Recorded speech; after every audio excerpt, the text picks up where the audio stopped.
ক্ষমতার বলয় উত্তরপাড়া মানে ক্যান্টনমেন্ট।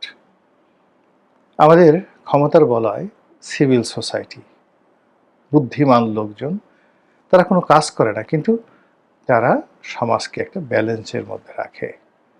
কোকিলের ডাক শুনে আপনার কখনো আপনার পেট ভরেনি, কিন্তু আপনার মন ভরেছে।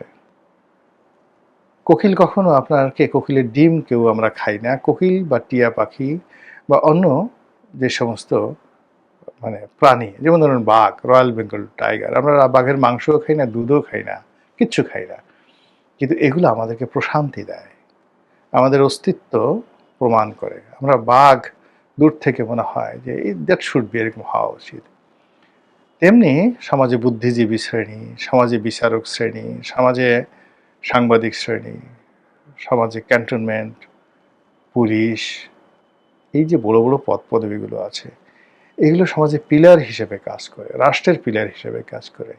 সেই পিলারগুলো এখন এই পায়ের আওয়াজে কতটা সুস্থ আছে, কতটা স্বস্তিতে আছে, কতটা এই রাষ্ট্রের যে ভিত্তিমূল, সেই ভিত্তিমূলকে তারা আঁকড়ে ধরতে পেরেছে।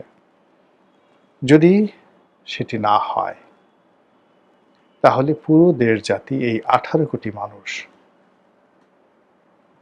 মানুষরূপী জন্তু জানোয়ারদের পায়ের আওয়াজে, পায়ের তলায় পড়ে, পায়ের যে নখ রয়েছে সেই নখের আক্রমণে, পায়ের যে তাদের আঘাত বা তাদের হাতের যেটাকে থাবা বলা হয়, তার আঘাতে আমরা ছিন্ন বিচ্ছিন্ন হয়ে যাব।